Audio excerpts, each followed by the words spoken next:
Hey everyone, this is Kathy the Vegan Prepper, and welcome to a day in my life. Do-do-do-do-do-do, Vegan Prepper. Do-do-do-do-do-do, Vegan Prepper. Okay, so today I have quite a few things on my list, which I might not get done, but first things first, I have a workout scheduled for today with my personal trainer. So I am off to do that, and Sage is coming with me today. And she loves to come and do the exercise. So we're gonna go. Actually today, earlier she said, I'm not gonna exercise. I'm gonna play in the box, because there's like a box that has a whole bunch of weights and stuff. It's really neat. It's like a very small, locally owned gym that we go to. This personal trainer works out of, and she actually is one of my old friends from church. And so yeah, I'm going to go do that, and then we're going to get in on this list and talk about that in a little bit.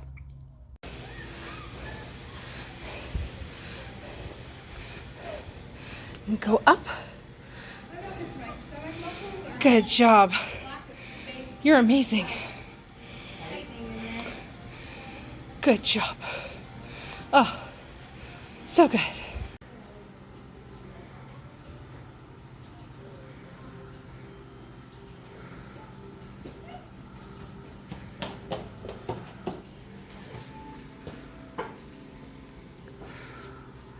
Home after the workout, it's time to do recovery smoothie, and this is actually basically the same as the regular smoothie I normally do when I do a smoothie. It's just 2 bananas, blueberries, and a ton of greens, like at least 6 or 7 cups of greens, like packed down in there, plus some rolled oats, 2 teaspoons of spirulina, and then 1 scoop of the vanilla Sun Warrior protein powder, which is just delicious, but just to give an extra boost after a workout. And then when it's not directly after a workout, I still will include the vanilla protein powder, but I will only include like less than half a scoop, because I'm not really doing it for the protein at that point. And even now I don't necessarily need it. It just really makes the smoothies yummy. But when I have done a big workout, especially like today, tons of lifting and all that, I will put a little bit of extra protein in. So yeah. Okay, so Sage always gets a cup, so I just sort of fill her cup all the way, and then I will take the rest. And usually it's almost perfect, but this time looks like it's a lot more than normal, probably because there's like just some extra water in. There's like an extra cup. So sometimes it sort of shifts and changes depending on how much water you put in. So this time might have just been a little bit too much water, but yeah, there we go. Smoothies, yay.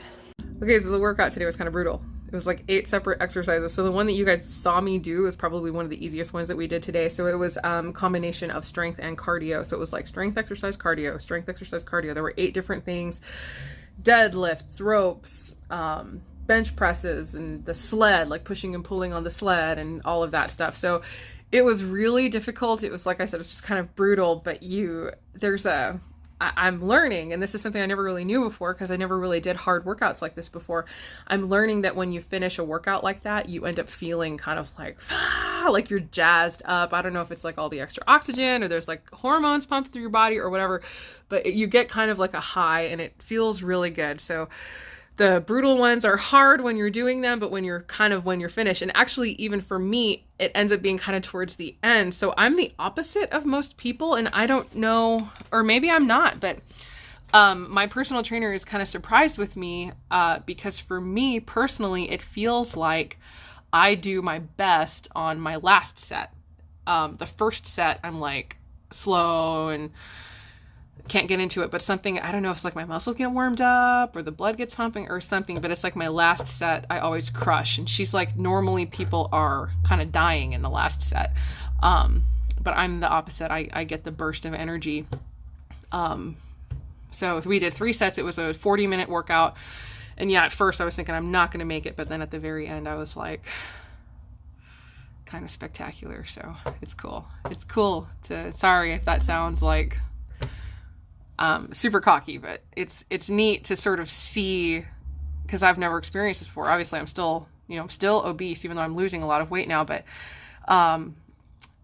it's amazing to actually experience what my body is capable of. And I think under all of this fat is a natural athlete. I feel like if I had been able to do this when I was younger, this is why I'm so thrilled that Sage is in there, and seeing a different thing and kind of doing exercise and stuff. If I had been able to tap into this when I was younger, I probably could have been an athlete. Like I could have had, anyway, but that's different. So, oh, gosh, I didn't mean to cry in this section. I am learning, I guess, for the first time in my life that I'm kind of powerful and I'm kind of capable in this particular way. And I've never known that before. So it's really neat. So I don't mean to sound cocky when I'm like, I'm spectacular at the end of the thing. It's just like realizing like, oh my gosh, like I have some sort of kind of giftedness that I had no clue that I had. So it's an exciting thing for me to learn and realize and find out. And it's also incredibly motivating. Like,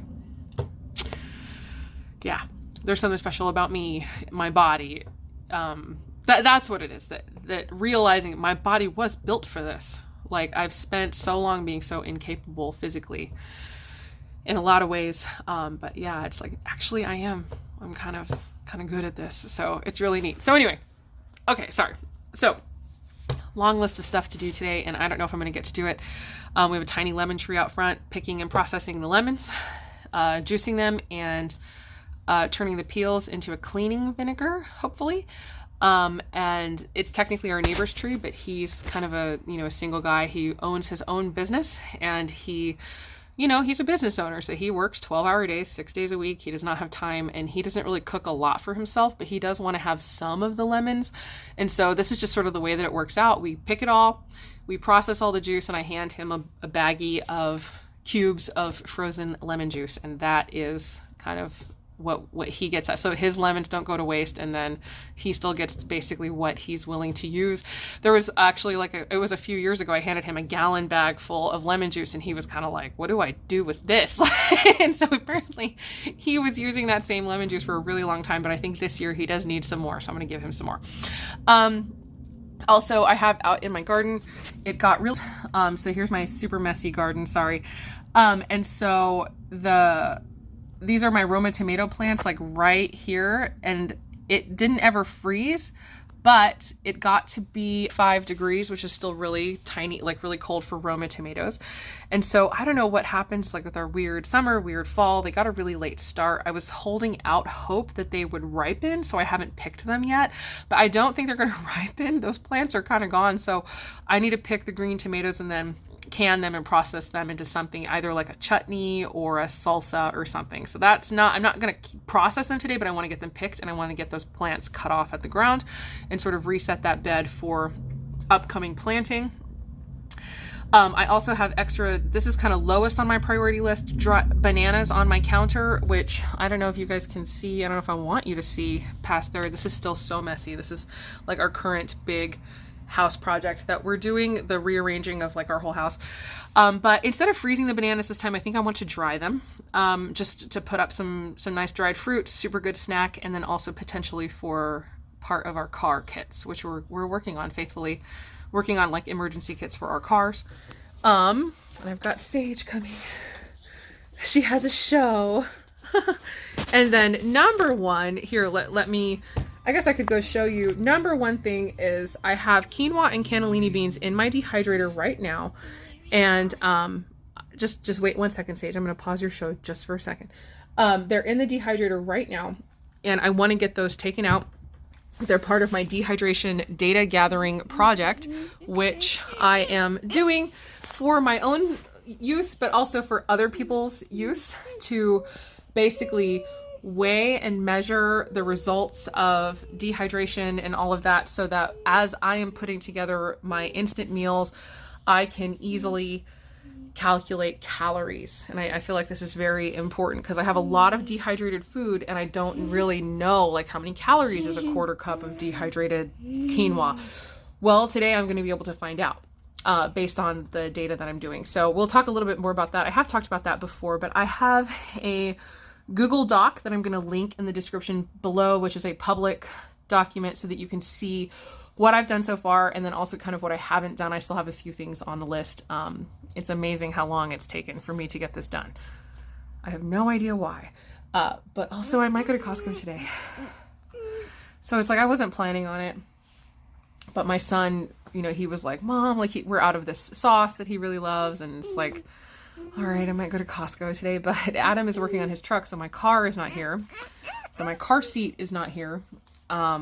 So I'm gonna have to go later. So I don't know. It's crazy. So I thought the day was like in the bag. Like I'm just gonna do a bunch of picking and processing, and that's good YouTube footage stuff. But now there might be Costco. I don't even know. So we're gonna see what happens as we move forward. Right, Sage? Say yes, Mom. You are right. Okay. All right. Here is Adam's truck. He's working on it today. He actually took the day off work today to do his truck. I can't even remember what he's doing to it. But both sides pretty much look like this, and I just thought it was kind of a funny, creative use of a bucket to sort of help prop stuff up while he's working. But yeah, it's going to be an all-day job. Okay, so when I say tiny, I mean tiny. So Sage, yeah, there are thorns, remember.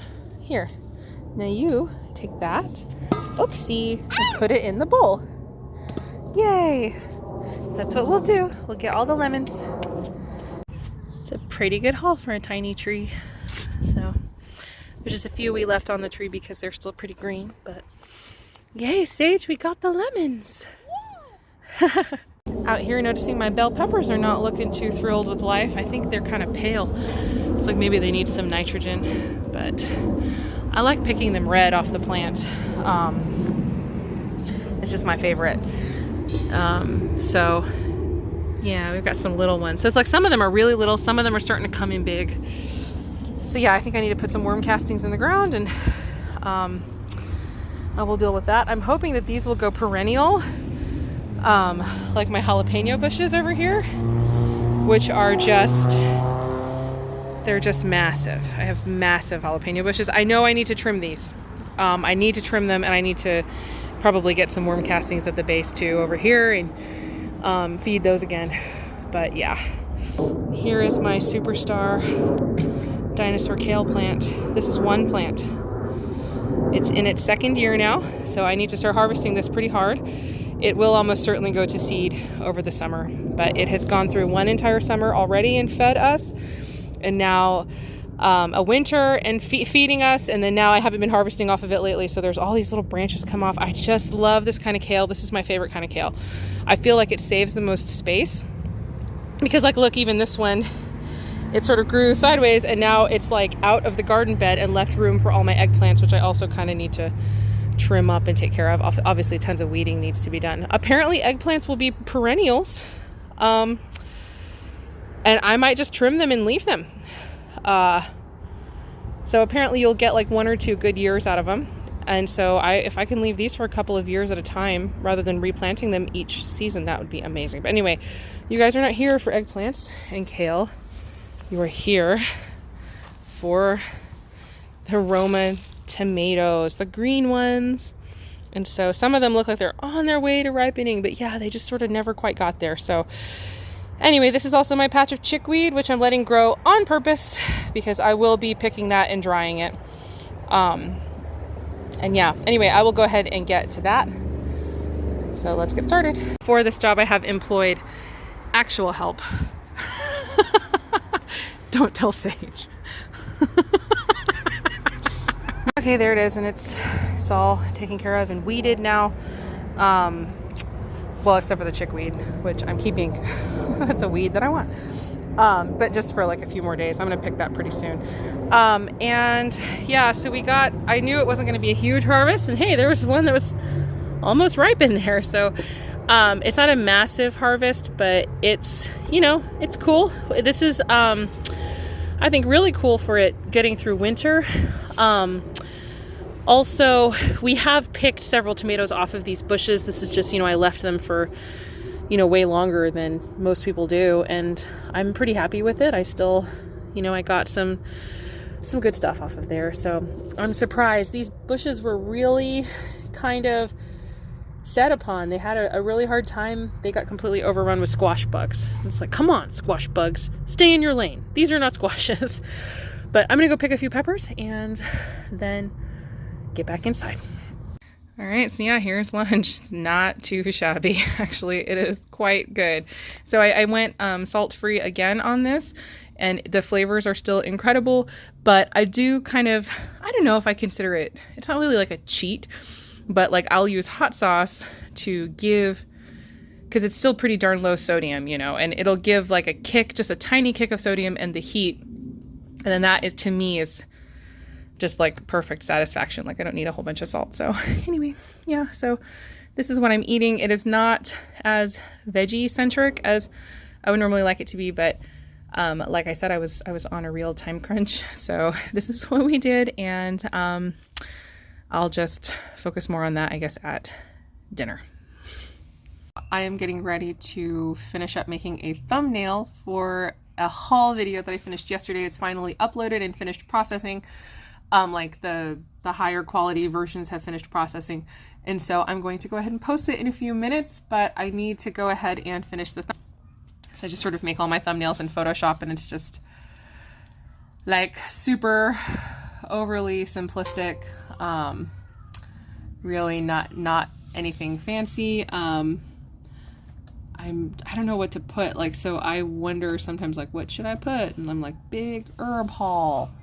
I don't know. But yeah,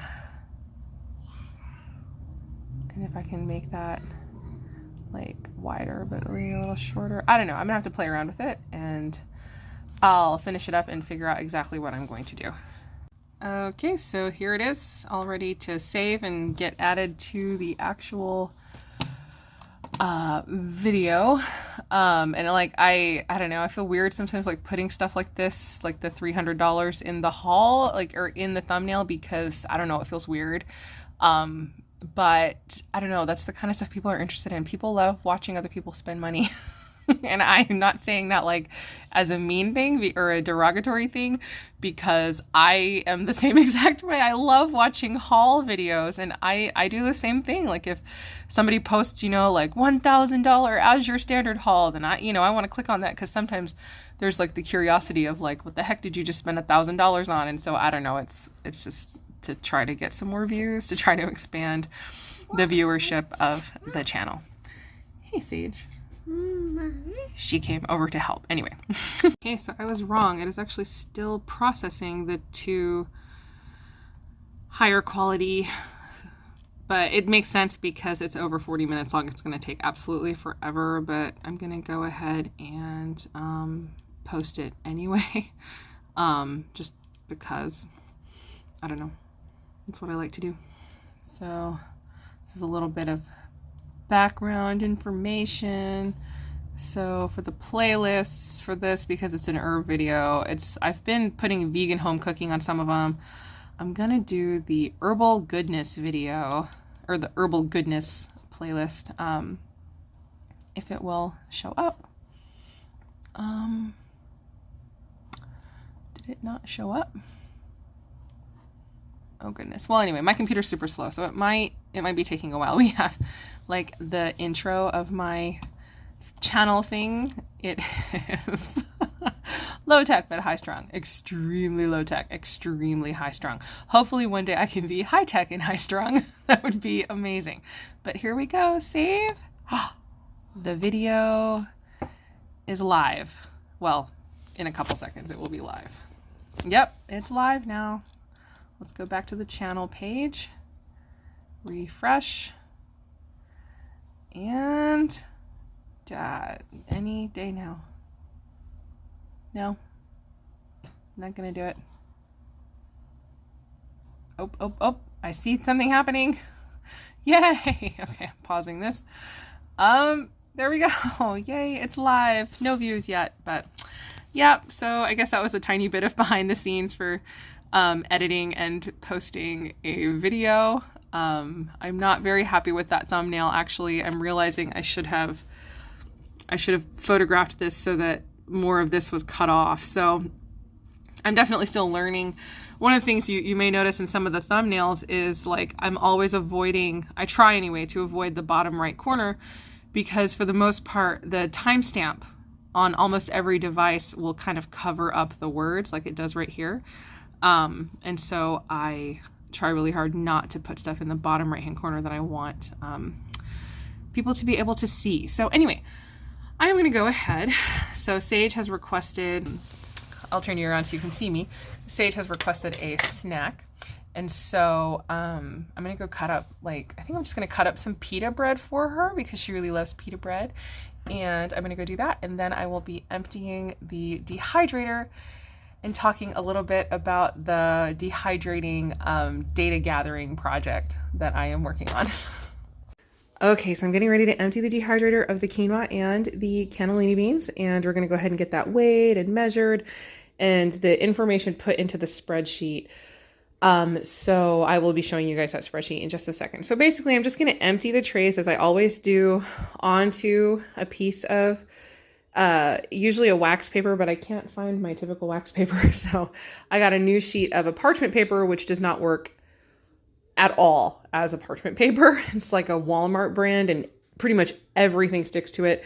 So I use it for kind of random things around the house like this now. So I'll put it on there, but actually I will end up reusing this multiple times before I get a new one. So my wax paper that I used for kind of for years. So for this option or for this, but anyway, I will get this all taken care of and then show you guys kind of what it looks like at the end, and then also show the spreadsheet. So here is the pile of quinoa that I got. I'm feeling slightly nervous about whether or not it's going to fit into the jar, but we will see. Hopefully it will. All right, and now here is the pile of cannellini beans. Okay, so here are the jars now where these are going to condition for the next several days. I just sort of, kind of shake it around a little bit and watch for condensation to form on the glass. As long as I don't see any condensation forming, I know that they are fully and completely dried and safe for long-term storage. All right, so here's the full collection of what I have done so far and what will be in the sheet if you would choose to access the sheet to get this information. But yeah, it's just garbanzo beans, pinto beans, black beans, barley, pearl barley, quinoa, and cannellini beans, and that's what I have so far. And the idea is I would like to get pretty much everything that we have in a bucket in this house that is safe to do this with. I want to get it dehydrated and get the data so that from now on, if I want to make my instant meals or meals for, trips or whatever, or 72-hour bucket or whatever, I will be able to have that calorie data at my fingertips and know for sure that the meals that I've put together have enough calories to get my family through whatever those times might be, the 72 hours, or say this is a day bucket. And the reason I know it's a day is because it has enough calories for my family. So this is all about learning how many calories are in these foods. All right, so here is a quick view of the document. I'm going to link it in the description box below, as I said. So this is what I have gotten so far from doing this experiment, and I do all of the cooked weight, cooked volume, cooked dry, or dry volume, dry weight, and I'm listing all of that because I've done my own calorie calculations, and it's like sometimes you can do it from the dry weight, sometimes you have to do it from the cooked weight. It's just kind of not super easy to always find this number, but I did that so that somebody else could find it themselves, but also so that if you, for instance, do 2 cups of garbanzo beans and it's not this weight, you'll know that you might need to kind of do this for yourself. But yeah, I've put everything there, and hopefully people will find it healthy or helpful. Obviously, my next projects will be green lentils, basmati rice, and mung beans, and I don't know what else I'm going to be doing beyond that. But for now, I might expand to start including some vegetables and stuff. Anyway, regardless, this is going to be a publicly linked document. If you are watching this long after January of 2022, it is possible that when you click on it down below, it'll be much more full of, just much more full of other items. So obviously we're vegan, so we're not including any meats or dairies or anything, but that is also, it's like people will tell you different, but as far as what I have learned, and this is not just because I'm vegan, it's not safe generally to dehydrate dairy or eggs. And then it is also like, you can technically dehydrate meat, but it has a very short shelf life. And there's plenty of instructionals to find out how to do it. People like to make their own jerkies and whatnot, but obviously I'm not super knowledgeable about that. And so you might need to find the information on your own if you so desire, but definitely make sure you're looking in a reputable website and that you are following safety guidelines, because it's kind of almost like with rebel canning groups and stuff. And I'm not trying to be mean, just in case there's like rebel canners watching. Y'all are brave, so I don't know. But it is not something that I'm comfortable with. Personally, doing any practice that's considered generally unsafe is just not something that I'm comfortable with. Hopefully, eventually there will be more testing and more data to include more things for canning and other food preservation. But for now, I sort of try to stick with what is considered safe. So anyway, hopefully this little sheet will be useful to you, like I said. And actually, Adam is finally finished working on the truck, and it was over 10 hours he was working. So he is tired. He's getting a shower. But he got the mail and stuff came in the mail. I'm really excited to show what I got in the mail. So let's look at that. All right, it's an Etsy package. And this is funny because this guy uses the exact same oh my gosh, that worked out beautifully. This guy uses the exact same envelopes that I use. So now that I'm going to need another hand, let me go ahead and get this open and I'll show you what I got. All right, take two, because I realized you could like 100% see my address, even though I had colored it out with a Sharpie. So I had to rip it out. But anyway, I got Nalbinding Needles, and I'm not 100% sure that that is the way to pronounce it. It is a Viking fiber art. Like neither knitting nor crochet. You do it with these special needles. So I got a cherry wood one and a walnut wood one. And this was made for me by Home Guard Trading on Etsy. And this guy just makes a lot of really beautiful things. And so I'm very excited to try these out.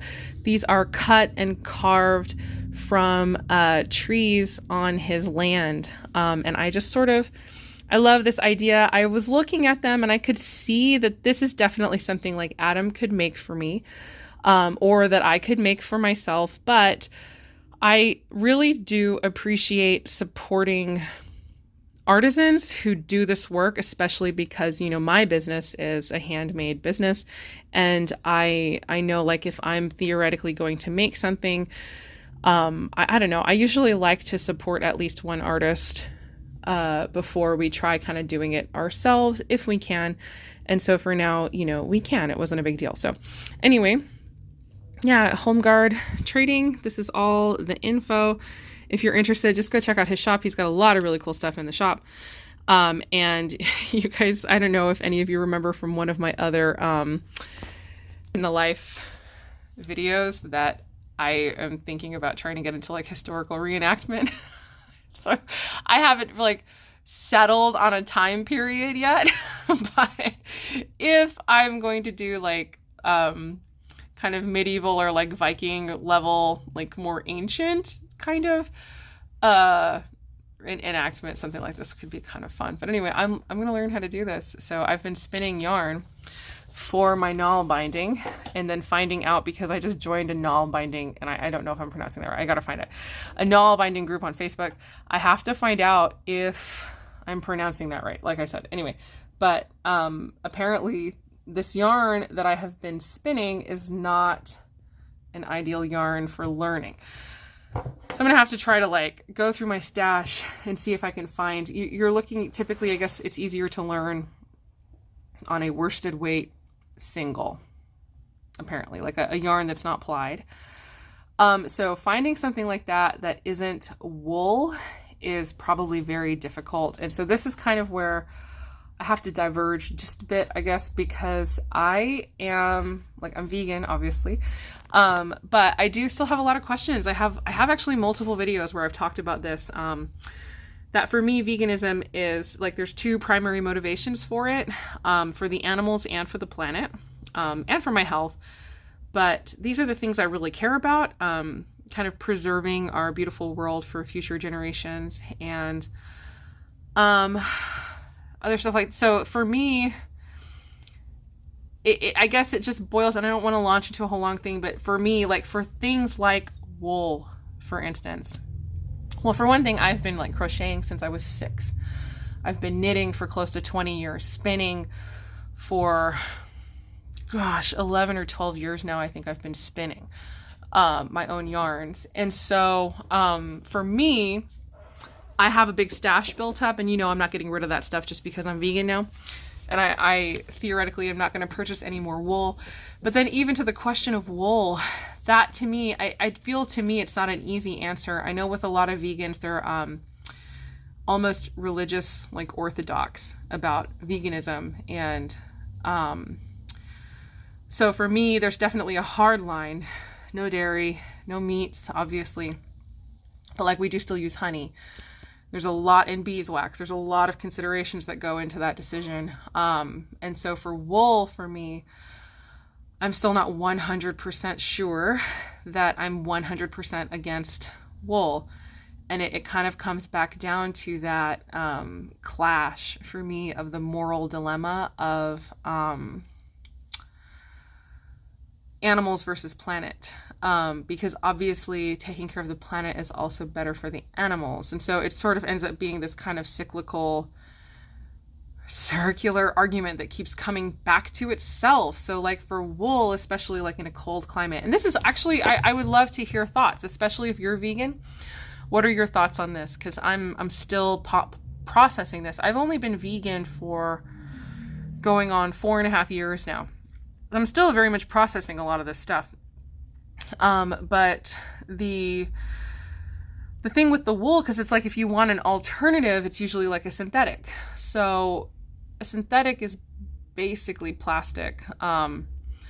So I'm potentially creating something that's never going to leave the planet, never going to break down, or will break down into microplastics, which are super harmful for the environment, super harmful in the ocean, harmful to us.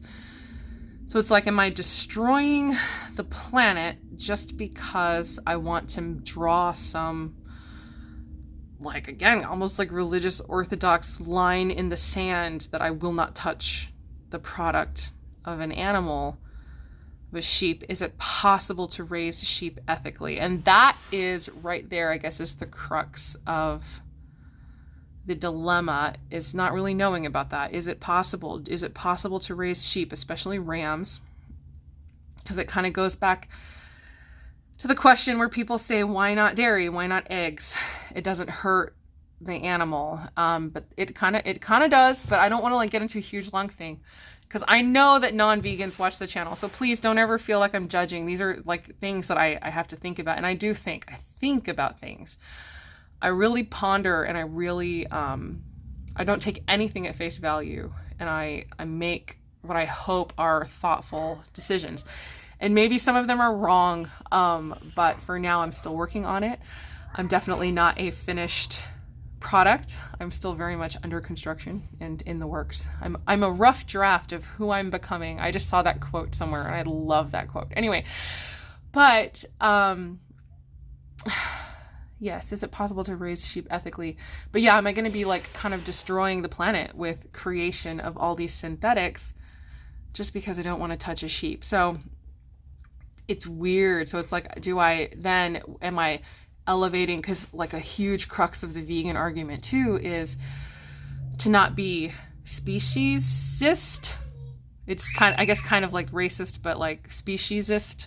And I don't know if that's the right term, where it's like, people will love their dog, but then eat bacon, and like pigs are even smarter and more emotionally complex than dogs. And it's like, but one animal humans have decided is our food animal, and one animal we have decided is our companion animal. But that's like a decision that humans have made. It's also cultural. So like in certain Asian countries, they raise and eat dogs just like people raise and eat pigs and cows here. So there was actually a big hullabaloo about it, right? With like, I think the Korean Olympics, people were trying to boycott the Korean Olympics because of a dog food festival they have there. But it's like, so like you're angry about that, but they still eat other. So anyway, it's not, so like I said, I'm not meaning to, I'm just like giving an example of all the thoughts that go in my head. So like with sheep, is it not somewhat speciesist to not like look farther down the line at the impact of the alternative choice? So if I'm making a different choice, if I'm choosing not to use wool and I use some sort of synthetic instead, am I not saying that all of the creatures harmed by that synthetic eventually down the line are worth less than that sheep? But of course I don't want to hurt sheep. So anyway, sorry, this is like, I didn't mean for this to be so long or so convoluted. This is what I'm talking about though, that for me, these are not decisions that I just make like cut and dry, or you know what I mean? Like I don't just make that kind of orthodox law religious choice. And I see it for me personally because like I'm a Christian, like I've mentioned many times, but I don't consider myself, I feel like I'm also a very thoughtful Christian. And I recognize religious fundamentalism. And I have seen it in my life many times, kind of on the Christian side. And so for me, I feel like I recognize that same kind of spirit, that same kind of attitude in the vegan community. It's like a religious fundamentalism. It's like, can you think these things out? Are you willing to question? Are you willing to think it out? So anyway, okay, so yeah, I got my Nalbinding Needles, and I'm going to be learning with yarn from my stash. It's wool yarn.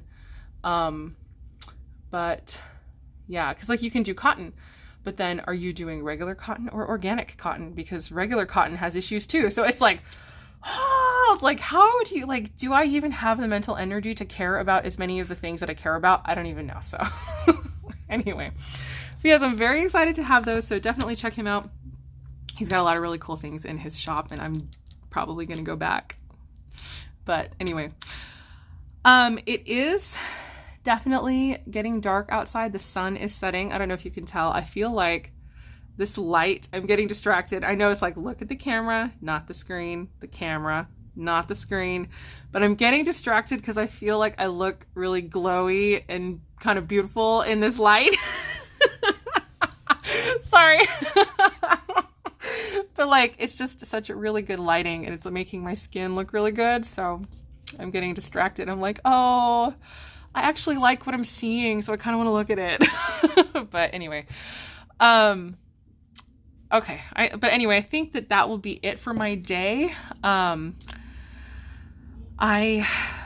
We still have to make dinner, and I may yet get the lemons processed, but I think we probably have plenty filmed, plenty of content.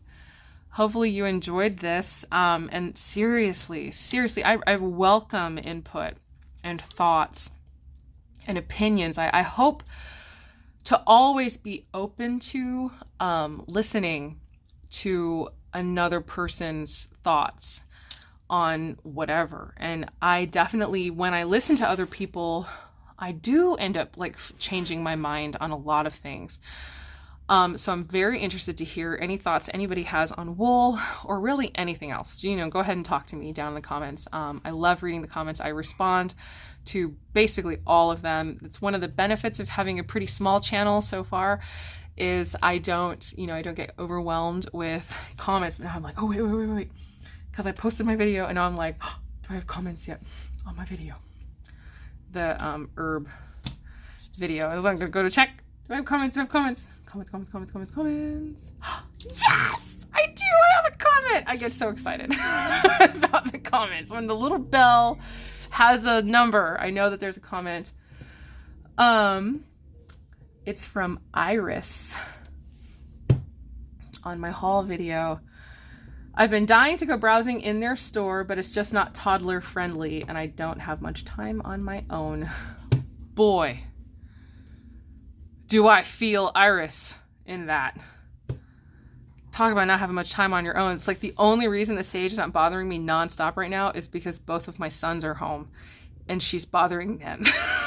So, yeah, anyway, I will respond to that, but I get so excited when I get comments. So, definitely, let me know in the comments down below kind of anything that you think. And, yeah, should we talk some more about some of these issues, the wool and stuff? And like the spinning, I made a post, and I don't have any comments on the post yet about, if you guys care about seeing any kind of spinning or like any of that kind of content. I really love collecting skills and showing people. So I've been spinning that while binging Three Rivers Homestead right now. That's the newest channel that I've gotten. No, they're definitely not vegan. They are dairy free because they have a son who has an anaphylactic dairy allergy. And so that's like another reason I think it's very important to say I'm vegan and let people know that, because it isn't only just about vegans. I know that there are people out there who have allergies to dairy or to eggs, and a lot of them utilize vegan content and vegan recipes, knowing that that is safe for either themselves or their loved one who has that allergy. So it's a really important thing to have at your disposal. So like, for instance, I have a whole vegan home cooking playlist full of a lot of really good recipes. Some of the most common recipes that we use in our house. And so, there's like even gluten-free pancake mix like that I make constantly, and I do it sweet, I do it savory, I do all of it. So that one is an excellent recipe. I don't mean to like toot my own horn, although it does have almond in it, so it isn't nut free. But yeah, anyway, just go check out that playlist if you're interested in recipes. And seriously, I'm gonna go now. It's hard for me to say goodbye. The sage is coming over here now. Maybe the boys have left. So anyway, and it's getting hard because, like I said, she's potty training, so she's kind of running around with her underwear out to make it easier for her to toilet train. So I'm trying not to get her on camera because I'm not going to put my daughter on YouTube in her underwear, but yeah, that makes it easier for her to just go. So we're doing that right now. But anyway, okay, that's it. Seriously, I love you guys. Thank you for sticking around if you have stuck around this long. I really appreciate it. And yeah, as always, truthfully, from my heart, I hope the rest of your day is good in your life. Stay is wonderful. Thank you so much for watching. See you later. Bye.